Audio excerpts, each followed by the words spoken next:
haven't really moved up to the digital realm yet. So I had to make transparencies today, and I jammed the machine at Kinko's. So you're not going to be able to see it very well, but I'm going to try to explain it the best I can. Okay, maybe dim these lights a little bit if we can.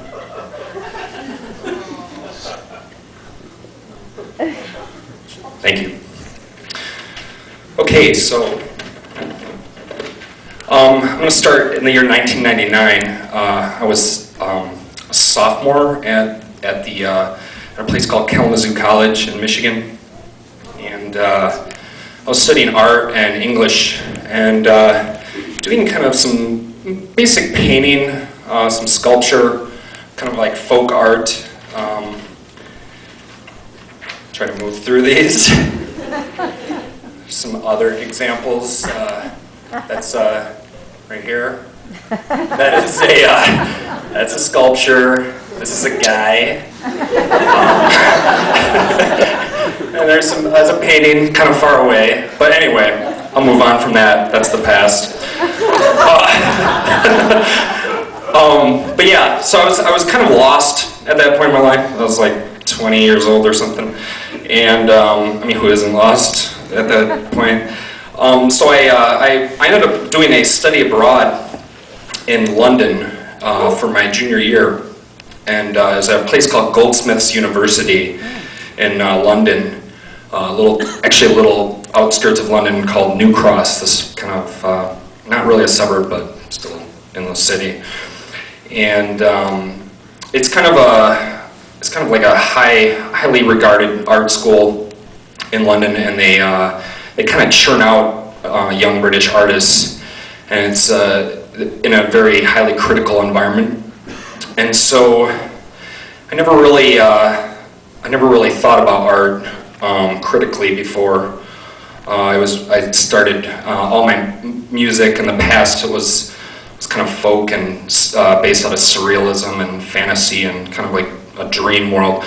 So all of a sudden I was forced into this environment where you kind of question everything. And so let's see here.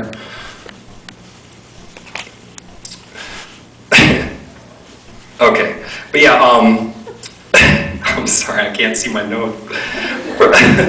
So yeah, I basically got there. Oh no, you can keep those down. Bright lights. My skin is very sensitive. So I started off when I got there, I was still lost. For the first 3 months, I was kind of, I felt like I was treading water as an artist. I didn't know what I was going to do with my life. Was I going to be a doctor? Was I going to be a teacher? Was I going to be an accountant? I don't know. And so I kept doing that kind of folk art, and my professors were like, "Oh, this is really bad stuff." You know, they were just like, "Don't make your art look like art. What are you trying to say?" So that really, I don't know, that kind of shattered my whole idea of what art was about. So I decided to start filling boxes up in the middle of a gallery with like CD players, and they're very boring white boxes. So I was like, okay, I'm going to make this look the opposite of art. I'm going to make it look as boring as possible. So I had all these boxes lined up all over the gallery, and in each box there was a CD player playing a different song from a different era by a different artist, and it was kind of a sound installation. So all these CD players were playing simultaneously. So it's kind of nauseous effect. But it was my first piece where I was kind of changing, and so at that point I started to look at things like a little differently, not from a folk art standpoint anymore. That's me holding a bottled water jug. Remember, this is the year 2000 at this point, and I don't know, it was kind of a new thing to me, the idea of buying water and walking around with water. you know, I had always taken water for granted, I think. Things like air and stuff like this. All of a sudden, I started to think, wow, maybe this is a commodity. Interesting idea that people are putting a price tag on something that's essential to life. And so I started to look at that, and that go to the development here. And right around the same time, I was walking around the street one day and with my friends, and I saw this shoe store called Office Shoes. There's another one that was in Soho. Oh, can you guys see that already? I mean, I know it's a little dark. Okay. And I just saw that word, and it I don't know, it just struck me.